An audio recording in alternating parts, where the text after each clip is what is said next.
Welcome to the show. It's Sensei. So, what do you know? Today we're reacting to extreme stories of revenge from history. Sit back, relax, and let's watch. Over the most brutal stories of revenge in human history. Number 1, Olga and the Drevlians. We're starting this list with quite possibly one of the greatest ride-or-die stories in human history, when Olga of Kiev led one of the most terrifying and calculated tours of revenge following the brutal execution of her husband. It's the year 945, and Prince Igor is ruling over Kiev and Rus, an empire that once stretched. What are all of these crazy animations? My student, that was very graphic. I cannot lie. Ukraine, Bulgaria, and a bit of Russia. To his west lived the Drevlians, a tribe who actually kind of hated the Kiev and Rus, but occasionally fought alongside them against the Byzantine Empire. When Igor's father Oleg dies in 920, remember, an enemy of my enemy is a friend.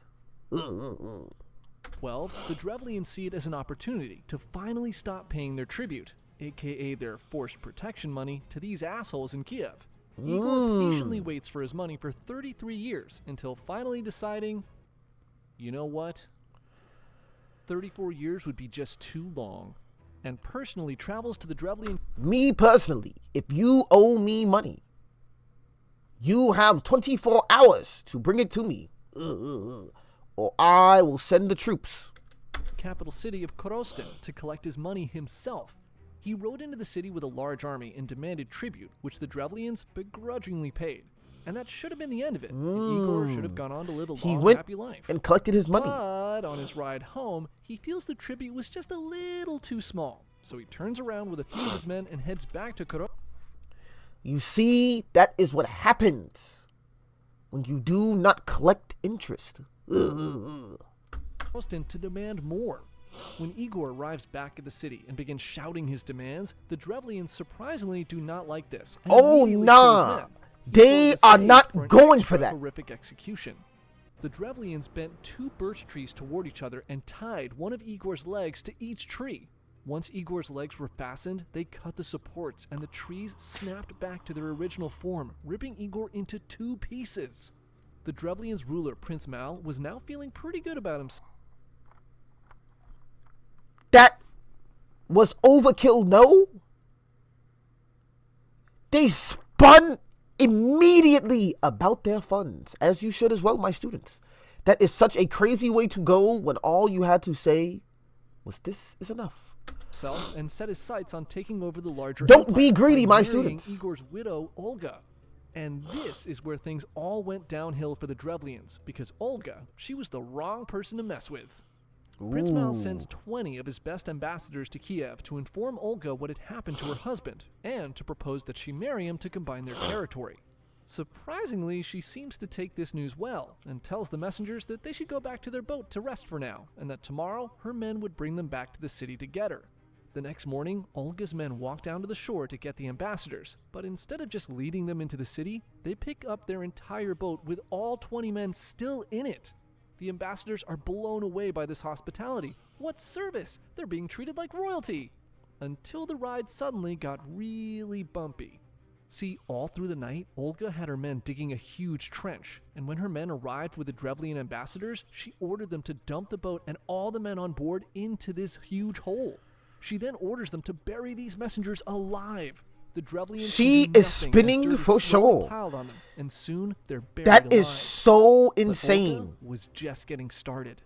She then sends her own messengers to Korostin to ask Prince Mal to send his most distinguished men to Kiev to escort his soon-to-be bride. She is not playing any type of games. Comply and send a party of lords and powerful men as escorts. When they arrive in Kiev, Olga tells these distinguished guests to relax in a bathhouse her men had prepared, and that she would meet with them after they've freshened up. Do you see how she's able to use her charisma to just woo them into doing anything stupid? You just split her husband in half, leg by leg, with 2 trees, and you come to marry her. And now she's getting her revenge. The easy way. Her men lead the Drevlian nobles to the bathhouse, and once they're in, her men locked the doors and set the bathhouse and all the men inside on fire. Olga then sends more messengers to Korestin, asking Prince Mal to prepare for her arrival. She has one request. She wants a feast to mourn her late husband before the marriage. The Drevlians, again, not really knowing what's going on in Kiev, prepare a grand feast for Olga. That is She so arrives, crazy. The party begins, and she encourages the Drevlians to drink and mourn with her. They do, and by the end of the night, the Drevlians... How do you get your next husband to mourn the death of your ex-husband? Oh, nah. They have lost the plot. are all properly hammered. Olga then orders her men to begin killing the now drunk and defenseless Drevlians. Surprise! Her men were sandbagging their drinks the whole night and were stone-cold sober. Historians say Olga was seen cheering her men on as they went around slaughtering thousands of Drevlians, including Prince Mal himself. Olga then returned to Kiev to raise an army to finish them off once and for all. The Drevlians finally catch the hint that Olga maybe wasn't too fond of them when she returned to Korestin with a massive army and began a siege on the city. For over a year, the citizens of Korestin suffered with little food or supplies, until finally Olga sends a message saying basically, if you just pay your tribute, this can all be over. Having been already fooled that three is times, so and not insane. really wanting to be fooled again, the Drevlians say they will pay the tribute, but are scared that Olga will still kill them. She responds and was like, "Oh, I know I got a little crazy there after Igor, but it's fine now. Just send me 3 pigeons and 3 sparrows from each house, and I'll go away." The Drevlians think this is a weird request, but are so relieved that their nightmare is finally coming to an end that they quickly go out and find the birds to give her. That night, Olga has her men tie a small piece of sulfur bundled in cloth to each bird's leg. They set fire to the cloth and release the birds into the night. Olga and her men watch 1,000 tiny embers fly off into the distance, and the birds go straight to their nests built on buildings in Korestin. Within hours, the entire city is a fiery hellscape. That is such an amazing strategy. My students, write that down. We will be using that. They asked for no money, but they asked for weapons. You would not guess. You were so hungry. You were so weary. You couldn't even see what I was planning. She has deceived everybody, only using the power of the tongue. My students, use the power of your tongue wisely. Olga You watched never the know city what you burn can to get the away ground with. and later claimed all Drevlian territory for herself. So yeah, they really should have just paid the tribute. That is Number so 2, insane. Caesar and the pirates. This next story is one where I actually feel kind of a little sorry for the would-be bad guys. It's the year 75 BCE, and a 25-year-old Roman nobleman named Julius Caesar was sailing the Aegean Sea heading to Rhodes. Along the way, his ship is boarded by Sicilian pirates, and Julius is taken captive. Now, I am the captain of this ship. becoming a hostage is usually a terrifying situation for most people. But in this case, I think the pirates knew right from the start they might have made a huge mistake. The pirates take a look at Caesar with his fancy clothes and entourage and realize he's probably somebody important. So they set a ransom for 20 talents, worth around $2 million today, give or take $1 million. When Caesar hears this number, he's offended and demands that they up the ransom to 50 talents. He sends his... That is such a crazy flex, my students. You come into my house, steal my children, and you say $20, you can have them back. I look you in the eye, and I say, my kids are worth 100. his entourage to gather the money to buy his freedom, and he would remain as the pirates' hostage until they came back with the money. The pirates then sail off with Caesar and just a few of his men to their island hideout. Now, aboard the pirate ship, Caesar simply refuses to be a prisoner. In fact, the entire time he's held hostage, he acts as if they were all on his ship, and these pirates are his men. He freely walks around the ship. How do you go about that? Is that such aura? He has so much aura. He literally cannot be a prisoner. On their games, and even exercises with them. Maybe prisoner is a mindset. Noisy, and every day he forces them to listen to the speeches and poems he's working on. And that is why the Senate's power is but an illusion, maintained merely by tradition and weak men.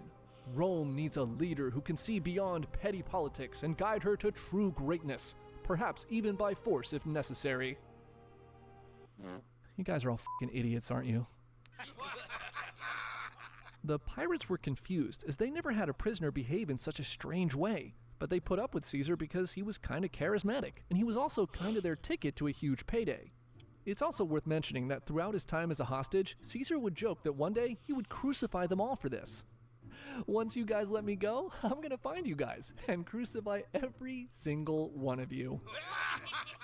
I'm totally That serious. is so You're all gonna be crazy. So sorry. A guy that you trust to walk around your ship, that you trust to give you money, is threatening your life. And you are getting nothing for it. 38 days later, Caesar's men return with the 50 talents, and Caesar is set free. The pirates sail back to their island base with their huge jackpot to get drunk, having achieved financial independence. Caesar, however, did no such relaxing, and immediately he goes out, raises a small army, and sails right back to the pirates' Immediately island. spun. He takes back the 50 talents his men had just given them for the ransom and captures every single one of the pirates who held him captive. Caesar then crucified all of them, just like he promised. To Caesar's credit, he actually did grow a little fond of these pirates, so he slit their throats first to prevent them from suffering for a long time. What a nice guy. Number 3, the 47 This million. is so vile. From pirates who were too dumb to know what was coming, to a story of extreme loyalty when 47 samurai patiently waited for 2 years to avenge the death of their fallen master. This story begins in 1701 with 2 young daimyo named Kame and Asano, and a man named Kira, a member I remember this story, my students. For I of the shogun's court. cannot say too much. Just watch. Now, Kira, he was a giant douchebag, but because he was close to the shogun, he basically could get away with anything. The story goes that when Kame What and a Asano bully. traveled to Edo, the 2 young lords brought gifts, aka bribes, that Kira felt were not big enough. So Kira pretty much spends every day calling them names and overall being a giant asshole. Both young lords were not used to being treated so poorly, but Asano does his best to maintain his composure. Kame, on the other hand, can't take it and decides to assassinate Kira himself. His counselors catch wind of this plan, and behind Kame's back pay Kira a huge bribe for him to stop. With this, Kira unknowingly saves his own life, and he begins to treat Kame much better. Asano, on the other hand, That is never got so the memo about the bribe insane. thing, and so Kira, now left with only one target, ramped up his insults in his direction. He just became a bigger bully after saying, "Don't kill me, don't kill me. Here's money." And then turned around One fateful and day, slid while on his walking together homies. in Edo Castle, Kira is still running his mouth, calling Asano a country hick with no manners. That is Asano so finally crazy. Snaps. He pulls out a knife and slashes at Kira, trying to shut him up for good, but he only manages to cut Kira's face before he's quickly stopped by castle guards. Drawing a weapon within Edo Castle was a serious crime, and Asano is quickly arrested. His lands are seized, and he's ordered to commit seppuku, the samurai's bloody ritual of disembowelment. Back in his domain, Asano's I knew a kid that was inside of my class back almost 1,200.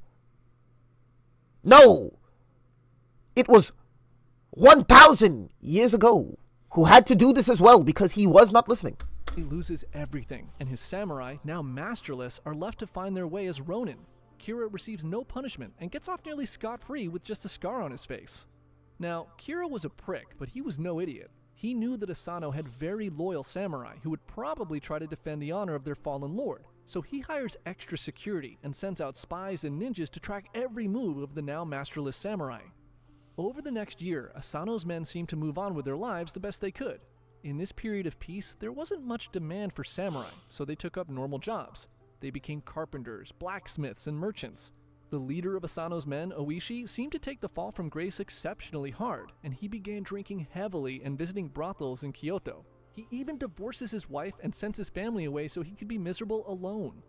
Another year passes, and That is so insane. For the way he felt for that man broke his heart to the point where he lost his whole family. much to Kira's relief, none of Asano's men seem to be interested in revenge. He reduces the number of guards at his home and assumes he's in the clear. But it turns out Kira was dead wrong. As in the darkness of night on January 31st, 1703, 40 Look at those hats, my students. For you know the power beneath that hat. 7 of Asano's former samurai quietly surround his home in Edo. Asano's men had in fact not moved on. For 2 years, they had been secretly plotting their revenge against Kira and crafted an elaborate plan to defend the honor of their fallen master. Going their separate ways, taking up normal jobs, even Oishi, the actual leader of the group, acting like a drunk, was all part of an elaborate multi-year plan to fool Kira into letting his guard down. The group had stayed in contact the whole time through coded messages, and every detail of the night was planned and accounted for.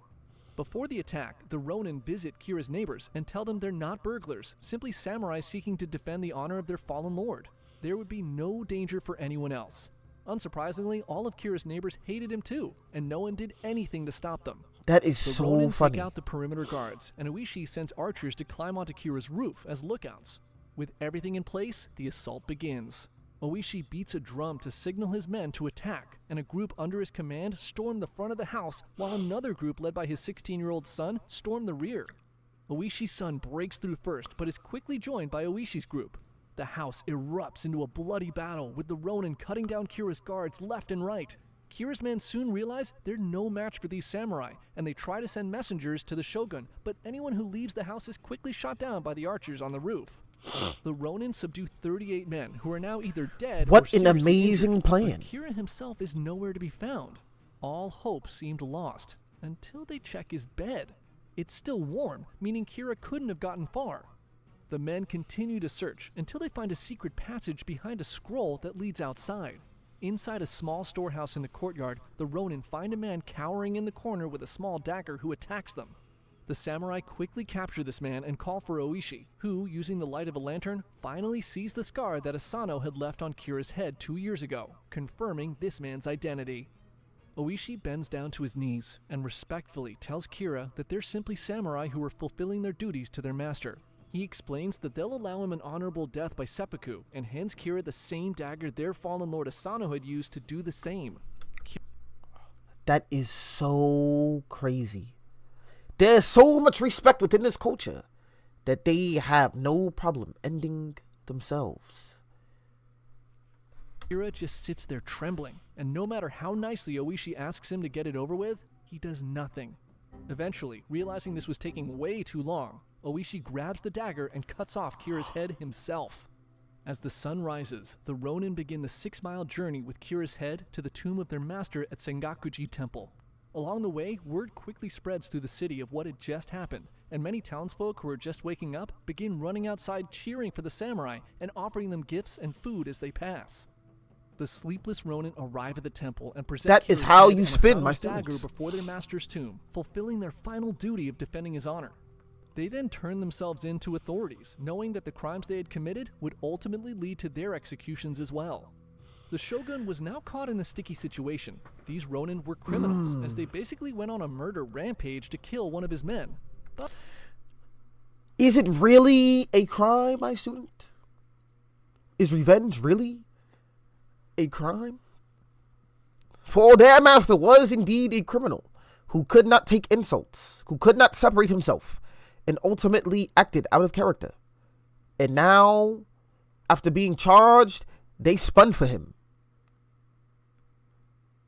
But in the right, was Kira really wrong? For being himself, was he really wrong? For I believe in this culture, it is very important to show respect, and he was not showing them respect. they were also And they took following that the code of all the way Bushido and personally. defending the honor of their master. He ultimately decides that while the men needed to be punished, they could do so with dignity, and he allowed the Ronin to commit seppuku, a more honorable death. The Ronin were then interred in graves surrounding their master, which can still be visited today. Number 4, Genghis Khan and the Khwarezm. That is all we will watch for today, my student. If you want to watch the rest of this video, the link will be in the description. Thank you all for coming to visit your sensei. Until the winds guide you back.